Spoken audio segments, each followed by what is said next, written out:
Well, it's been a while since the new Apple TV was announced way back in September, but it's finally here.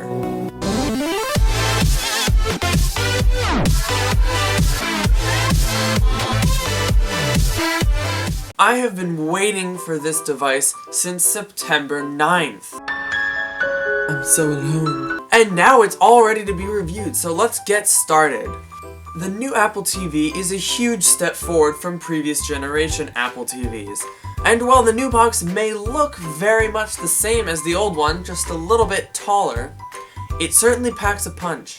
If we flip around to the back, we'll notice that the ports are very similar to what we found last year. We have our power plug, our Ethernet, our HDMI, but we're lacking our optical audio jack. Some might find that annoying, I personally don't care. We also don't have a mini USB anymore because it's been replaced with USB Type-C, which you can use for side-loading new applications onto your Apple TV without going through an app store. You can really tell that you have a whole new experience as soon as you pick up the Siri remote. It's a thing of beauty. This remote is so well made, with its smooth glass touchpad surface for swiping and gesturing all over the place, as well as its sleek and shiny new glass and aluminum enclosure. The Siri remote features a touchpad surface that is very smooth and very clicky. You also have volume control buttons that can actually control your TV volume on some smart TVs, and yes, you do need to charge it. Apple TV actually comes with another lightning adapter. Yes, we know you already have 7, but you know what? Now you have 8. Though sadly it comes sans power brick. I will certainly feel a twinge of remorse when I inevitably lose it. The most notable difference when we actually turn on the Apple TV is the all-new, very stylish tvOS. My all-time favorite thing about tvOS is probably the parallax effect. When you wiggle your finger around on the trackpad while you're hovering over something, it wiggles around and you get all sorts of cool depth and field. It's like...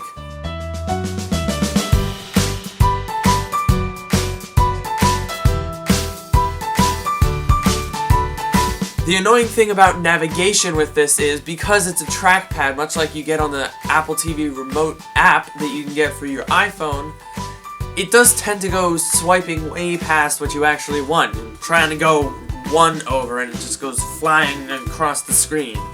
If you double tap on the TV button, you get an iOS-style app switcher that allows you to swipe through your applications and quit out of them. Overall, the aesthetics of tvOS are really, really good. I mean, this thing, I have no complaints. It's a gorgeous UI and I love using it.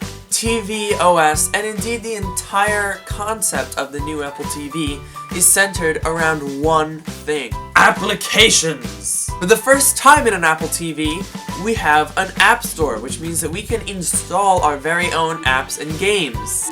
This means that you can play games on the Apple TV using the Siri remote.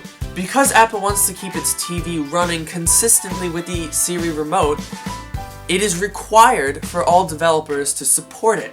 Fortunately, you don't have to support it exclusively, so there are wireless controllers that are available. Anyway, back to the applications. Because there are so many apps for you to download, Apple TV comes with nothing pre-installed. The default home screen is as barren as a field in the middle of Arizona.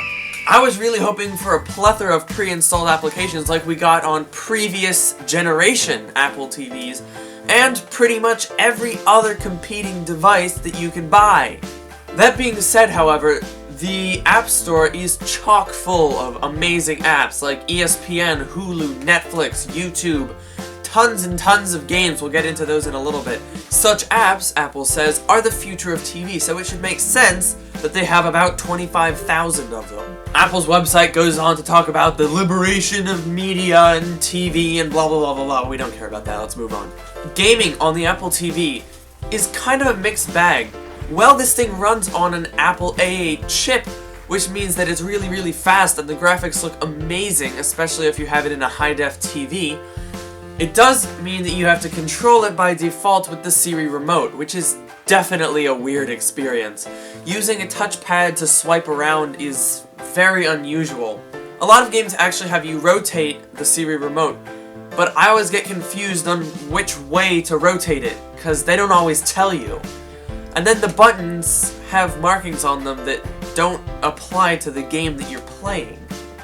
So you don't really know what the buttons do. The only app that I found that actually had a little bit of intuitiveness was Asphalt 8, which I have had fun racing because the gyroscope in the Siri remote allows you to use it kind of like Mario Kart on the Wii.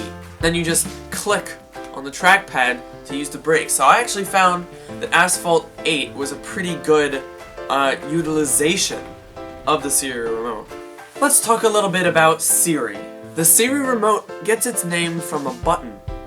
The Siri button. Duh! When you press and hold the Siri button, don't forget to hold, you can ask Siri things such as, movies with Tom Cruise. What TV show is popular right now? And Siri will give you listings for all of these things, including where to watch them, how much they cost, and which episode of a TV show it was in.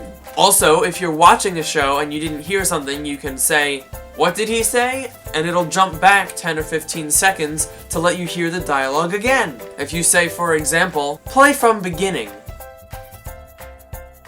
What's the temperature outside? There are all sorts of other little tricks that I don't remember or have time to show you. I'm finding out new ones every single day, and it's kind of hard to put them all in here. Siri's new capabilities are perfectly suited to her new home inside my TV. Thanks guys for watching this video, and keep in mind that I only scratched the surface with the new Apple TV. There's a lot that I didn't have time to say in this quick review. Each day I find out something new about this device, a new Siri command or a hidden feature that I didn't even know about. Make sure to follow me on Twitter @LukeMiani. Also leave a like down below, and don't forget to subscribe to my channel to catch more awesome videos from me every week.